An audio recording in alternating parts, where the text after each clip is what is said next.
Thank you so much for joining us for the 2020 Community Baby Shower for Macastan, Osceola County. The goal of the baby shower is to ensure that all families have what they need in order to thrive. This baby shower is for all parents, mamas included, that have babies prenatal to the age of 12 months. During the Let's Talk series, we are going to be talking about 3 different things: resources that you may need while you're raising your child.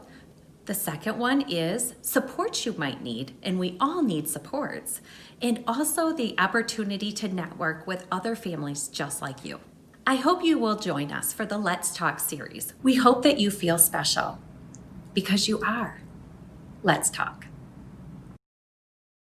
Good afternoon, and thank you for joining us for another one of our series on Let's Talk. Today we have Lauren joining us, and I would like to welcome you, Lauren. And if you would just go ahead and introduce yourself and the role you play at the library.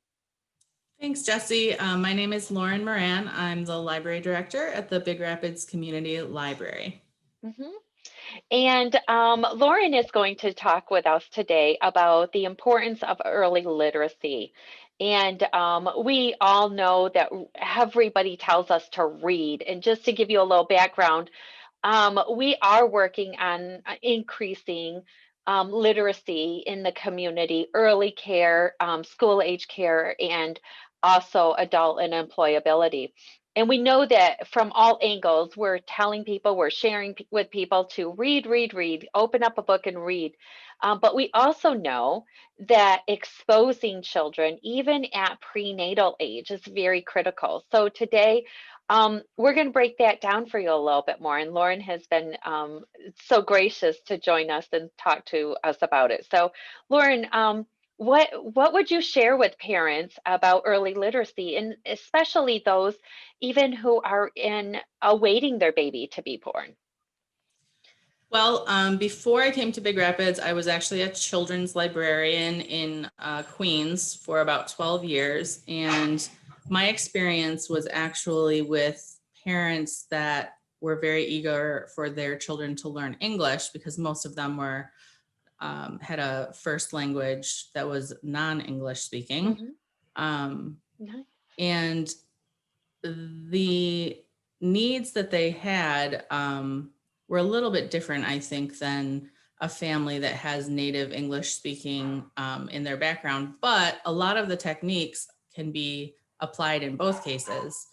And I think that just establishing a reading habit and a literacy Mhm. rich environment in your home is one of the key elements to a successful early literacy plan for your family. You bring up a couple of really good points. So let's dive into the first one.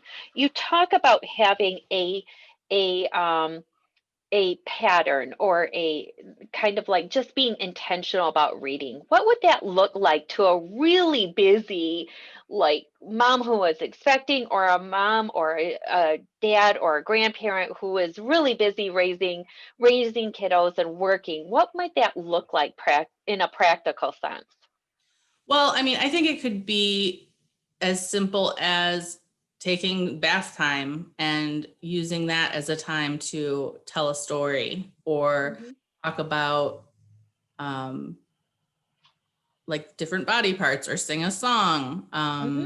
Hmm. There's plenty of songs like, what's the rubber ducky song? Yeah, right. You're asking my mind to go way back into the time. But you're very right. Scrub a dub dub, this just make up a song, right? Yeah. And you're talking about increasing talking, increasing singing, and of course increasing that reading, those reading times throughout the day. Right. And I mean, I think that establishing like a nightly before Hmm. bedtime story is something that everybody can do to just sort of wind down from the day and like bridge the gap from all the screens that people are on. Yes. And it's As just, we sat on the screen meeting virtually here today. I think like reading a book together is, it's an incredible time for bonding, and it's an Hmm. active experience for the parent and the child, or the caregiver and the child. And it's not a passive experience like you get when you're watching television or you're sort of Right. playing around on your phone.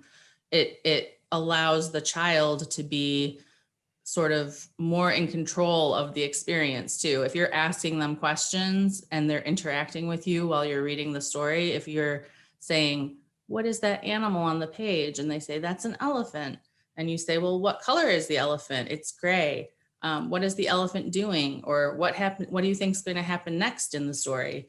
That, that way you're having a conversation about what's happening in the story, and you're developing their vocabulary and their comprehension at the same time. Oh, and so you actually just went into my next question and what you meant about a literacy rich environment. And there you have it right there, right? It's just really bringing that book to life and really asking those thoughtful questions to to really engage in that experience rather than just reading word for word and turning the page. Hmm. Well, and I think that, literacy rich environment, it's making sure that books are available in the home. Hmm. Maybe you turn the subtitles on when you're watching a movie so that you can see the words going across the screen and they can hear it and see it at the same time. Or, just making sure that there's magazines, or you're discussing the newspaper. Does anybody do that anymore? Um, Well, I think so in some homes, yes. so, maybe you could find a time for everyone in the family to participate in some sort of reading experience. And I think Mhm. very important for people to understand that if they don't see you reading, it's a very difficult leap for the child to begin a reading life. So it's kind of like you're modeling the behavior of reading for them. Absolutely. I have my little granddaughters. I think you can kind of see them in the picture right there, but Ellie and Emma, and I have really learned a lot from you about the importance of reading even the boxes when we're cooking in the kitchen. Or, my granddaughters love to have cereal for a snack. And so I'll read the back or the front of the cereal and point to the words so that I'm really bringing those um, meaning to text or meaning to print. So you bring up just some valid or some easy steps to do in order to really foster that early literacy component. Well, and even if you're talking about a recipe, for example, and you're having that experience where you're cooking something together with your child, there's so many ways that you can use the recipe as a conversation starter and Yes. talk about what you're doing, talk about the different tastes, talk about the smells. It's a sensory experience. And the recipe can be your guide, and that's the print that you're basing all of that off of. Absolutely. And I think that just right now, I know we were going to talk about COVID here in a little bit in the protocols that the library is taking, but really increasing those relationships. We've seen relationships and we've heard about relationships just really growing deeper and deeper throughout the COVID experience. So we do find that families are spending more time together, and really just doing those intentional pieces will give their children the extra I want to say increased exposure, but even the increased experience for not only school entry or readiness, but also school experience and beyond. It's never too late to actually increase that literacy rich environment and experience, right? Well, I mean, that's why I'm really pushing for everybody to get a library card, There because you go. Nice transition, Lauren. Nice yeah. transition. Well, but I mean, we don't all have access to thousands of books in our home. Right. You get a free library card. You can come to the library. You get the books for 3 weeks, and you can renew them if you need them for longer.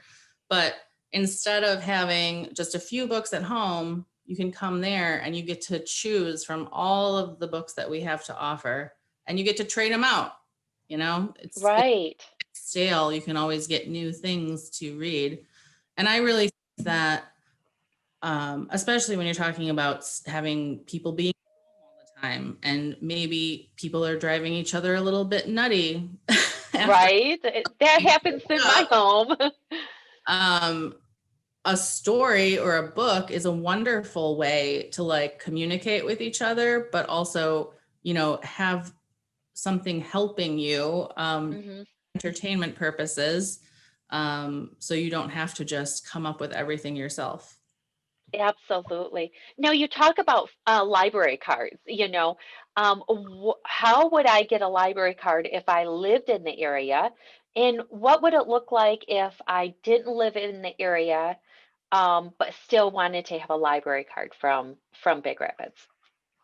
So library cards are free for all city residents, city of Big Rapids, and we also service Barton, Colfax, Grant, Greene, and Norwich townships, as well as Big Rapids Township. So any of those areas, you are fully able to receive a free library card. Anybody that's a non-resident would normally pay a $25 annual fee for access to the library. But that gives you access to everything in the library. We've got books, DVDs, Hmm. books, and computers. But we also have access to ebooks and online resources as well Hmm. that are really important for people to learn about, especially during COVID, because there are so many resources that you can get through mel.org or through our website, and you can read books at home online. There's all sorts of support for school age kids on there. Hmm. And also, I know that we have a partnership with you with the Talking is Teaching, that you have some cards, and for those parents that have babies prenatal to school entry, we're going to say age 4, if they don't qualify for a free card and would like one, they can reach out to you and connect with through that scholarship that we're ensuring everyone has a library card if they choose or if they would like to. Um, and I know that's available, but now let's talk a little bit about the COVID protocols right now, because I noticed on Facebook that the library is currently closed, but we don't anticipate that to be closed forever, correct?